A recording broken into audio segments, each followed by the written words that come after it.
दुनिया में इस वक्त 3,500 अरब मछलियां मौजूद हैं और ये गिनती मुसलसल बढ़ती ही जा रही है। हर दिन मछलियों की तादाद में 3.5 लाख तक इजाफा होता है और हर साल ये तादाद तकरीबन 13 करोड़ तक बढ़ जाती है। आज के टाइम में पानी में मौजूद सबसे बड़ी मछली ब्लू व्हेल है और अगर हम दुनिया में मौजूद बाकी जानवरों और परिंदों से कंपेयर करें तो इस दुनिया में सबसे बड़ी क्रिएचर एंटार्क्टिक ब्लू व्हेल है।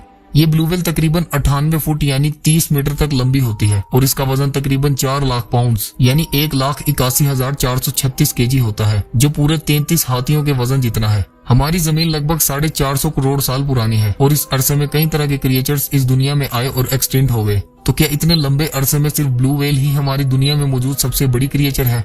ब्लू व्हेल असल में मछली नहीं बल्कि एक मैमल है। अगर मछलियों के हिसाब से देखा जाए तो ग्रेट व्हाइट शार्क आज के वक्त इस दुनिया में मौजूद सबसे बड़ी मछली है। इनकी लंबाई तकरीबन 15 से 16 फुट यानी 5 मीटर तक होती है और इनका वजन 680 से 1100 किलो तक होता है।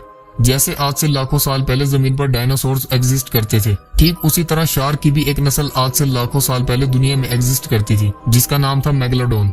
मेगलोडोन आज से तकरीबन 36 लाख साल पहले ओशन पर राज करती थी। इसकी लंबाई 60 फीट तक लंबी होती थी और इसका जबड़ा करीब 3 मीटर तक बड़ा होता था, जिसे अगर इंसान से कंपेयर किया जाए तो ये उससे कई गुना ज्यादा बड़ा था। इसके जबड़े में तकरीबन 270 के करीब नोकीले दांत होते थे जो 7 इंच तक लंबे होते थे और एक रिसर्च के वक्त साइंटिस्ट को कुछ ऐसा मालूम हुआ जिसने उन्हें हैरत में डाल दिया था। अगर किसी हमले में मेगलोडोन का दांत टूट जाता था तो नया दांत निकलने में सिर्फ 1 दिन का वक्त लगता था। मेगलोडोन का वजन करीब 100 टन तक होता था और ये अपने शिकार को मुंह से दबोचते वक्त जो प्रेशर क्रिएट करता था वो तकरीबन 10 टन तक होता था, जो एक कछुए के शेल को भी आसानी से तोड़ सकता है। मेगलोडोन शार्क्स को इतनी बड़ी होने की वजह से हर दिन भारी मिकदार में खाने की जरूरत पड़ती थी। साइंटिस्ट के मुताबिक इन शार्क्स को सरवाइव करने के लिए हर दिन 1 टन तक खाना चाहिए होता था, जो ये शार्क समुद्र में मौजूद वेल्स, सी काउ, सी लाइन या फिर दूसरी शार्क्स को खाकर अपने खाने की जरूरियात को पूरा करती थी। मेगलोडोन के बच्चों का वजन 2 से 3 टन तक होता था और इनकी लंबाई 10 फीट तक होती थी। जिंदा रहने के लिए मेगलोडोन शार्क्स को ज्यादा से ज्यादा पानी की जरूरत होती थी, इसीलिए ये समुद्र की गहराइयों में रहा करती थी और इसी वजह से मेगलोडोन शिकार करने के लिए समुद्र के किनारों पर नहीं जाती थी।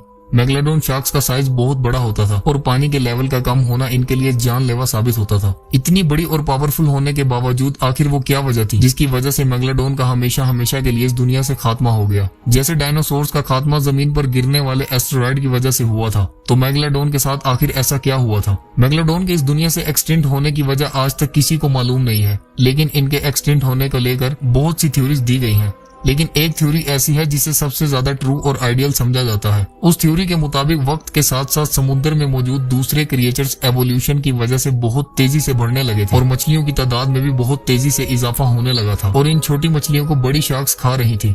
मेगलोडोन चाहे साइज में बहुत ही बड़ी क्यों न थी, लेकिन इनकी आबादी व्हाइट शार्क्स के मुकाबले बहुत कम थी और ये वही दौर था जब व्हाइट शार्क्स की आबादी बहुत तेजी से बढ़ रही थी। आज से 36 लाख साल पहले समुद्र के ज्यादातर हिस्से का टेम्परेचर काफी कम था, लेकिन मेगलोडोन को जिंदा रहने के लिए ज्यादा टेम्परेचर की जरूरत होती थी क्योंकि इनके लिए ठंडे इलाके में जिंदा रहना ना के बराबर था। इसीलिए जैसे जैसे टेम्परेचर में कमी होती गई तो ठंड बढ़ने के साथ साथ मेगलोडोन शार्क्स ने गर्म इलाकों की तरफ रुख करना शुरू कर दिया। लेकिन वो मछलियां जिन्हें मेगलोडोन खाकर अपनी भूख की कमी को पूरा करती थी वो उन्हीं इलाकों में रह गई और गर्म इलाकों में समुद्र में बहुत कम तादाद में छोटी मछलियां मौजूद होती थी। साफ लफ्जों में कहें तो मेगलोडोन शार्क्स के लिए खाने में कमी होने लगी थी, जिसकी वजह से इन्होंने भूख लगने पर अपनी नस्ल के ही छोटे बच्चों को खाना शुरू कर दिया और इसी तरह मेगलोडोन की नस्ल पूरी तरह से खत्म हो गई। लेकिन क्या ऐसा सिर्फ हमें लगता है और क्या मेगलोडोन आज भी इस दुनिया में मौजूद है? पिछले कई सालों में ऐसे वाकयात सामने आए हैं जो मेगलोडोन के जिंदा होने का सबूत देते हैं। 1875 में समुद्र से मेगलोडोन के 2 दांत बरामद हुए। जब उनकी कार्बन डेटिंग की गई तो मालूम पड़ा कि ये दांत सिर्फ 10,000 साल पुराने हैं। लेकिन यहाँ सवाल ये आता है कि मेगलोडोन तो आज से लाखों साल पहले खत्म हो चुकी थी,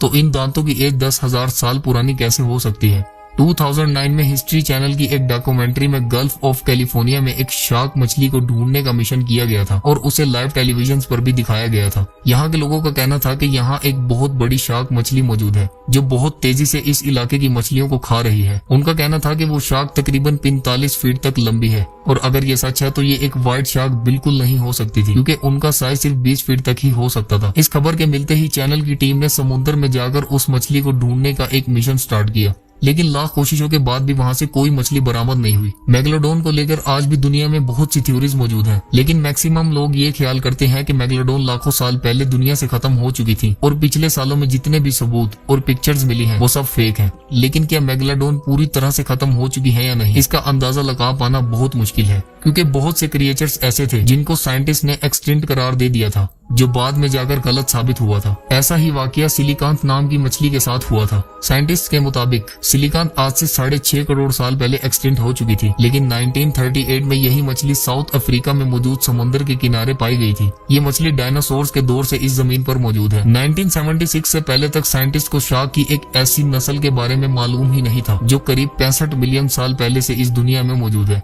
इस शार्क को मेगामाउंट शार्क कहा जाता है, जिसे 1976 में खोजा गया था। ये शार्क्स बहुत ही ज्यादा रेयर हैं, क्योंकि इनकी आबादी बिल्कुल ना होने के बराबर रह चुकी है। ये शार्क 7 मीटर तक लंबी होती हैं और इनका वजन 2700 पाउंड यानी 1215 केजी होता है। आज के इस मॉडर्न पीरियड में भी कई सालों की रिसर्च के बाद हम इंसान अभी तक सिर्फ 5% तक ही समुद्र के बारे में जान पाए हैं और बाकी 95% के बारे में कोई इन्फॉर्मेशन नहीं है कि वहाँ क्या कुछ और कौन कौन सी मखलूक मौजूद है। मरियाना ट्रेंच समुद्र का सबसे डीपेस्ट पॉइंट माना जाता है और वहाँ कौन कौन सी मखलूक अपना डेरा जमाए हुए है, ये आज तक किसी को भी मालूम नहीं है। क्या मेगलोडोन भी आज तक समुद्र में मौजूद है? आपका इस बारे में क्या ख्याल है? कमेंट सेक्शन में अपनी राय का इजहार जरूर कीजिएगा।